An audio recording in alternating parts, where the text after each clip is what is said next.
Bienvenue dans Next Gen Manufacturing. Aujourd'hui, on va s'intéresser à l'évolution d'une chose absolument fondamentale, le modèle. C'est vraiment l'étincelle qui transforme une simple idée en un objet bien réel.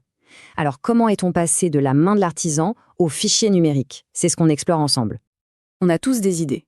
Mais comment on passe de ce qui est dans notre tête à un objet qu'on peut toucher, qu'on peut tenir? Eh bien, avant toute production en série, il faut d'abord créer un exemplaire unique, une version parfaite. C'est le point de départ de toute fabrication. Le processus, au fond, il est assez simple. Tout commence avec le modèle. C'est la référence, la pièce maîtresse. Ensuite, à partir de ce modèle, on crée un moule qui est en quelque sorte son négatif. Et enfin, c'est dans ce moule qu'on va produire la pièce finale.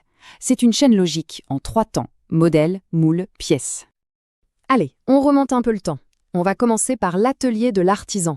Bien avant les machines, c'est là que tout se jouait, avec le savoir-faire, la patience et les matériaux bruts pour seules armes.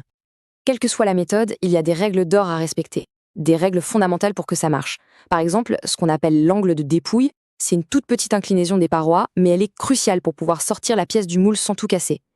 Ces principes, ce sont un peu la grammaire de la fabrication et ils sont toujours valables aujourd'hui. Pour des objets très grands, comme une coque de bateau par exemple, les artisans avaient une technique bien à eux, la méthode du mannequin. L'idée, c'était de construire d'abord un squelette interne hyper précis, puis de le recouvrir avec des lattes de bois, et ensuite de poncer, jusqu'à obtenir une surface parfaite. Un travail de titan entièrement fait à la main. Et le choix du matériau, ce n'était pas anodin, c'était même stratégique. Le bois, le plâtre, l'argile, chaque matériau a ses propres caractéristiques. On le choisit pour sa stabilité, sa résistance à la chaleur ou tout simplement pour sa facilité à être travaillé. C'est toujours un équilibre à trouver entre la vision qu'on a et les contraintes bien réelles de la matière.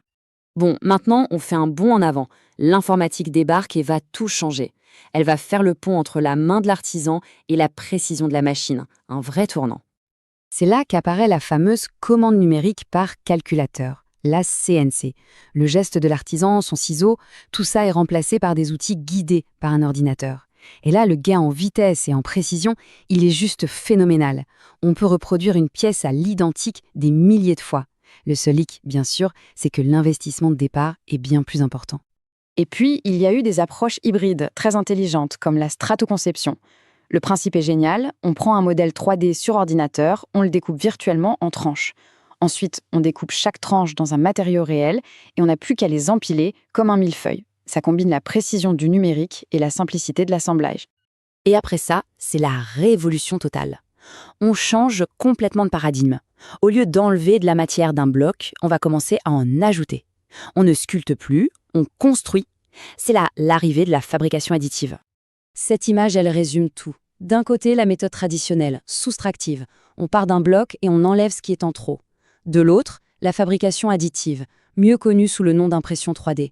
On part de rien et on construit l'objet, couche après couche. C'est une philosophie complètement différente. Le principe de l'impression 3D est à la fois simple et incroyablement puissant.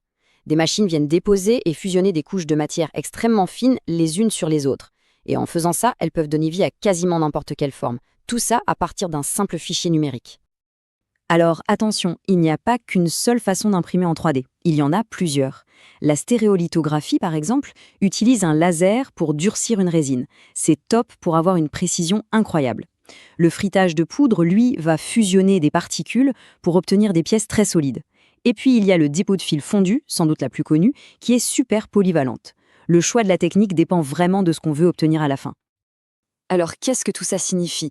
Qu'est-ce que ce passage de la main de l'artisan au fichier numérique change pour l'avenir de la fabrication? Le changement est profond. Le fait de pouvoir passer quasi instantanément d'un dessin sur un écran à un objet réel a complètement changé la donne. Ça a accéléré l'innovation à une vitesse folle. Le chemin entre l'idée et sa concrétisation n'a jamais été aussi court. Et si on parle chiffres, c'est encore plus parlant.